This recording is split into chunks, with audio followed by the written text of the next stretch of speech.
Hello, everyone, and welcome to BodyBags. I'll be your reviewer for today. I'm Lonnie from Tats, and yeah, this week we're doing a random week, and I picked out a really good one I just saw recently. I thought it'd be fun to talk about. This movie came out just this year, and it's getting a lot of hype, and I can clearly understand why, and we'll talk about that. But the movie I want to talk about is Ty West's new, I guess, homage would probably be the best way to say it, to Toby Hooper.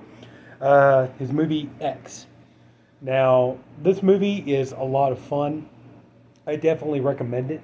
You have a good stellar cast in this movie. You have Mia Goth, Jenna Ortega, Martin Henderson, Brittany Snow, Scott Mescudi. Mescudi? I don't know. Sorry if I mispronounced that name. But the plot line is very simple. We open, you kind of get this little bit of a bookend, we open, and the movie begins kind of at the end of the film, and you see that there's this really, brutal massacre. There's bodies all over this farmhouse. There's blood, they're covered in sheets, but there's blood everywhere, all this kind of stuff. And the sheriff is called in, and he's looking around, and then they go down into the cellar, and they're like, oh my god, they find something really horrifying. And then we get to the beginning of the story, and we're introduced to Maxine, who is played by Mia Goth. And Maxine is on her way to becoming an adult film star. And it's 1969 getting, or 1979, sorry, 1979 heading into the 80s and everything else, when a time when cocaine was the big thing. And so she snorts a lot of cocaine and stuff. And Maxine, her boyfriend, I forget the character's name, but he's played by Marcus Henderson, or Martin Henderson. Martin Henderson from The Ring. Okay, Marcus Henderson is from Get Out. He was the one, get him, Grandpa. He was the grandpa in Get Out. Also, he plays Granny on Tacoma FD, and if you've never seen Tacoma FD, watch it. It's one of the funniest shows I've ever seen. And this is, how okay, just real quick, tiny little tangent. How people are talking about now in movies and television shows that they really, really want TV shows and movies with much more diversity and stuff like that. Tacoma FD is a show that has diversity in it.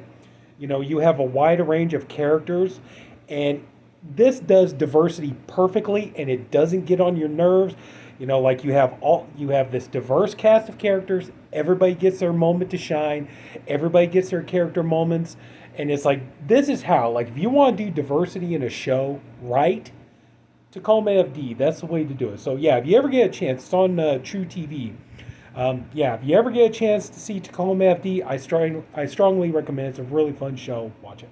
Anyway, back to this. Now, Martin Henderson from The Ring plays her boyfriend, but I'm sorry, for the life of me right now, I can't remember his name.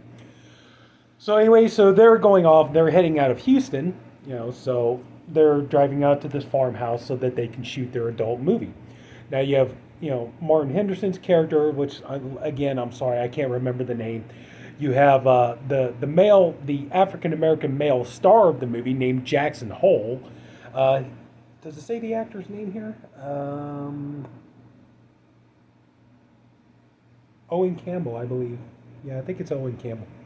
Anyway, so you have Bobby Lynn, who's played by Brittany Snow, who you would remember from movies like Would You Rather, and especially the Prom Night remake. You have Lorraine, played by Jenna Ortega. And real quick, no, that Jenna Ortega, I gotta give that girl credit. That girl is killing it in horror films. I don't know if she's a fan of the genre, if she loves doing horror films. As a matter of fact, there's her on the back of the cover there. I'm sure she probably looked like, yeah, thank you for picking the most flattering looking image of me from the movie. But anyway, Jenna Ortega is I don't know if she's choosing to do horror films, or if a lot of the times it's just the only role she gets offered. But I gotta be honest, this woman is killing it in these horror films. She really is. She's got this. She's got Scream, the recent Scream movie that just came out. I think she's going to be in the next one as well. What else was it? I just watched her in Studio 666 the other day. She's playing Wednesday Addams in Tim Burton's Netflix series on the Addams Family, that's coming, and on and on. And it's like, man, like I said, I don't know if this girl is choosing these roles or if that's just all she gets offered. But I tell you what, I think we can already start to say, yeah, Jenna Ortega is definitely going to be in the league of Scream Queens. If she's not already, she's well on her way there. But let's see. Oh, you have the director of the movie, RJ. So anyway, so they're driving out of Houston and they go to this secluded farmhouse. And it turns out that the farmhouse has this kind of like guest house off to the side.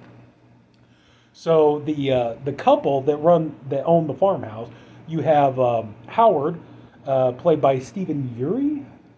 Uri, I think that's how you pronounce his name. Anyway, he's New Zealand actor. He's well known for being in like the Lord of the Rings trilogy, things like this. And Pearl, is played also by Mia Goth. And Mia, I want to talk about. Let me just kind of get through kind of like the bare bones synopsis of the movie without giving too much away. But then I want to talk about the actresses in this movie. Okay. So anyway, so they get to the farmhouse and they're gonna make their adult film, which, of course, it's a farmhouse and very original. It's called Farmer's Daughter, and so they get out there and he's Martin Henderson's character. He's kind of like finessing the old guy and all, but the old guy doesn't like him anyway, but just leaves him alone, and so they start making their movie. And this movie is sleazy. There's quite a bit of nudity, both male and female. I gotta be. I don't know if the bloody killings in this movie are more gruesome or watching Martin Henderson walking around in his banana hammock. I'm trying to figure out which one's worse. But anyway, so they get going. They start shooting their movie and stuff. And meanwhile, you have Pearl, played by Mia Goth. She's kind of always wandering around and all this kind of stuff. And she sees what they're doing and turns out even though she's like an old kind of very very old lady, she wants to get in on the action. It turns out she wants some loving, and she's seeing what they're doing and stuff. And eventually Howard finds out what they're doing too, and then things it starts off, it's a Ty West film. And if you've ever watched any of Ty West movies like House of the Devil, Innkeeper, Sacrament, you know what you're getting yourself into, because Ty West movies are always a slow burn. They're a slow build up, but then when they crescendo, boom, it explodes and all hell breaks loose. And this movie is no different. So, the movie kind of goes along and is building up and all this.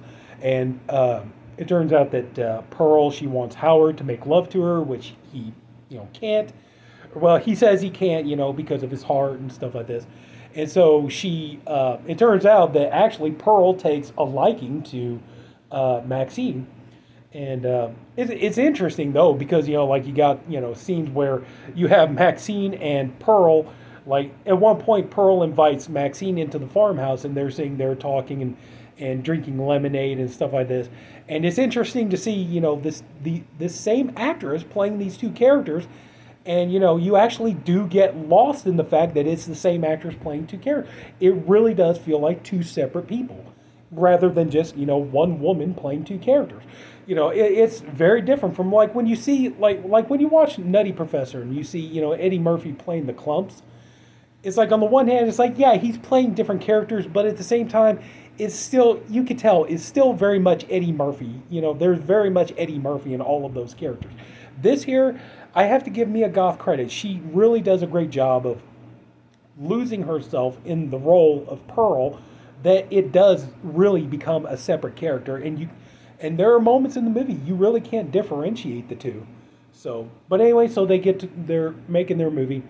And tensions are building. At one point, you have Lorraine, who's the girlfriend of RJ, and she decides she's working there, working the boom mic and stuff.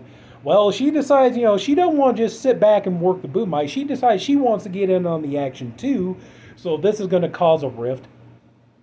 And so, when you start to see where it's going, then all of a sudden, hell unleashes, and Pearl and Howard decide they're gonna take these people out, and just chaos ensues, and it's sleazy, it's bloody, it's gory, there's quite a bit of carnage and everything else. And, if you've heard a lot of hype about this movie, you could pretty much believe it.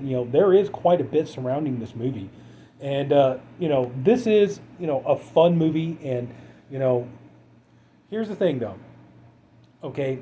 I think, personally, I think that the reason why this movie is getting a lot of, kind of a lot of praise and everything else, and frankly, I think it deserves it. But let's be honest here, okay? If you watch this movie, if you're somebody like me or like the other guys on this channel, you've definitely seen your share of horror movies. And you've seen your share of like backwoods horror films and all this kind of, you've seen your Texas Chainsaws, you've seen, like the American, movies like American Gothic with Rod Steiger and Yvonne DiCarlo. You've seen all that kind of stuff. You've seen the Rob Zombie movies and everything. And like I said, this movie definitely pays homage to Tobe Hooper. There is definitely a Tobe Hooper feel and ambiance to this film. There are moments, there are shots that look like they could be in the Texas Chainsaw Massacre. I'm not joking. But then also, too, they have like this creek by the farmhouse where there's this huge alligator or crocodile. And there you go. And then also that kind of brings to mind, like Tobe Hooper's movie Eaten Alive. So there's definitely a very strong Tobe Hooper influence on this film. But like also, too, there's a very, very strong Rob Zombie influence on this movie. It's like, okay, if you haven't seen it, go watch like Rob's, VHS 82 apostrophe. Go watch his videos where he's, talking about his, 100 favorite horror movies of all time. And he's kind of talking about these kind of films. He's talking about movies like, Texas Chainsaw Massacre, House of a Thousand Corpses, going all the way back to movies like, Spider Baby and The Old Dark House and things like this. And this movie completely fits in that mold. And I think, honestly, when he sees this movie, he's going to be like, oh my God, yeah, that's just another movie continuing this line of these kind of films. And this movie definitely does. And like I said, if you watch this movie, if you had the characters, if all the characters were saying fuck, pussy, and cocksucker every 5 seconds, this would totally, you would think you're watching a Rob Zombie movie. That's how this would feel, especially with the nudity and the sleaze and the exploitation and everything else. This would so feel like a Rob Zombie movie. And it does have that Tobe Hooper vibe to it. But the movie is really good, and I do, but my point is, though, is like, I got off track. I'm sorry about that. My point is, though, is like, the thing about this movie, the reason why I think it's getting so much love and praise right now is because this movie is totally politically incorrect. Here in the last few years, we've been seeing a number of, kind of like, horror movies. Well, we've been seeing are movies that are political platforms and movies that are soapboxes for social commentaries with a horror movie wrapper around them. Okay? And we've been seeing a lot of this in the last few years. Like, as a matter of fact, the other night I just watched Last Night in Soho. And while that is a good movie, you watch that movie, you're definitely going to be sitting there like, this is woke. Oh my God, this is so woke. It has all the, it has so many check marks for what would qualify as today as what is a woke movie and everything else. This movie is so not woke. It is completely politically incorrect. This movie, and I think that's one of the reasons why. I think people are getting to the point when it comes to horror films, and I think this is one of the reasons why, even though everybody's bashing the new Chainsaw Massacre movie that's on Netflix right now, but people still can't help but watch it. And the reason why is because it's a politically incorrect film. And I think that's what people are really wanting more in their horror films. They're wanting, they want movies that, they want horror films where they know, like, the bottom can drop out at any time. That, anything could happen to anybody at any moment. Every character in the movie is fair game. Because, like, when you watch some of these horror movies as of late, like Last Night in Soho or, the last Scream movie that came out, it's like, okay, this character is not going to die because of such and such. This character is not going to die because of, gender or sexual orientation or skin color or this or that. They're not going to die and all this kind of stuff to make it politically correct. This movie and like the new Chainsaw movie, These movies are like, we don't give a damn. Anything can happen. Everybody's fair game. And I think that's kind of what more people are wanting in their horror films. I think this is why this movie's. I'm not saying this movie doesn't deserve credit or anything like that. This movie deserves praise, and it's a good movie, and I definitely recommend you watch it. But I'm just saying, though, it's like this movie, like anything can happen to anybody to any time. You never feel. This movie definitely makes you feel uneasy while you're watching it, which is a good thing. But also, too, just, like, I think everybody just kind of wants that. They want a scary movie where they know anything can happen. And just, but anyway, just, yeah, I think that, sorry, I kind of got myself mixed up here, but I think that that's kind of it. And I think everybody just wants a movie. It's like, oh my God, can we just get away from can we just get away from the political platforms and stuff for just, 90 minutes, please? But yeah, I definitely recommend this movie. It is a good watch. It's definitely different. Well, but the thing is what I mean is this movie is so cliched. If you've seen your number of horror movies, like I have, like the other guys on this channel have, if you've seen your number of horror movies, this movie's not going to be anything different. This movie doesn't reinvent the wheel in any way. Nothing in this movie feels different or particularly unique or any of that kind of stuff. Everything in this movie feels like, if you've watched horror movies, everything in this movie feels like you've seen it before. But that's not a reason not to watch it. I definitely say, yeah, watch this movie. It's a good movie. Okay, now what I said before, I want to get to the actresses. Okay, the actresses, I feel, now the guy actors in the movie, they do okay with what they're given, but your three female leads in this movie, they really, like, they're the ones that are going to take your breath away when you watch this movie. Like I said earlier about Mia Goth playing two characters, and the fact that she can make those characters seem so different that it doesn't seem like it's the same actors playing the role. Mia Goth, I hope we get to see her more. As a matter of fact, I heard that, like, actually when they shot this movie, that Ty West went ahead and shot another movie with Mia Goth playing the character of Pearl, kind of like a prequel to this. And I think we're supposed to get that. I heard a rumor about that, so hopefully that happens. But but he already wrote and directed like prequel with her playing the character of Pearl, and we're supposed to get that. But hopefully that happens. Brittany Snow really blew me away with her character of Bobby Lynn, because here's the thing: like, if you look at Brittany Snow's filmography, like, yeah, she did some stuff like Would You Rather, or the Prom Night remake. But everything she's always played, kind of the good girl, kind of, the sweet, innocent kind of girl. The girl who might have she might be a little bit flawed, but overall she's just really the good person and things like this. In this movie, she plays completely against type. And, she does some very bold and brave things in this movie compared to what you've seen her do before. I mean, this is a girl from, like, Pitch Perfect and movies like that. So, So anyway, to see her, like, really go out and really, like, go out on a limb as far as her acting goes, I can't applaud her enough for that. I think she does a wonderful job. And, just, like, wow. She blew me away to see her play something so not like what we've seen her play before. And then Jenna Ortega. Like I said, I don't know if she's choosing these horror movie roles or if this is just all she keeps getting offered.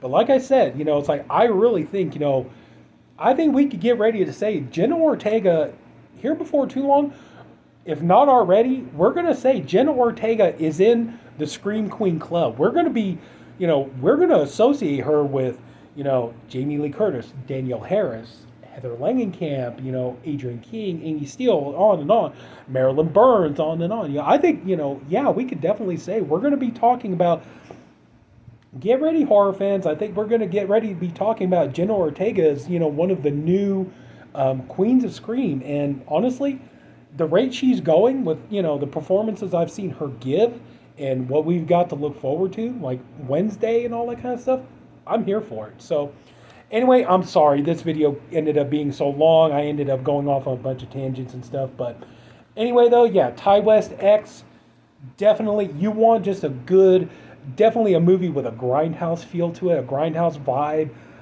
Just fun, sleazy, bloody, gory, you want that, this movie's going to offer it to you. So yeah, definitely check out X. So anyway, I'm sorry guys, I'm sorry that the video took so long, but if anybody took the time to watch all of this, I thank you for doing it, and I appreciate you for doing it.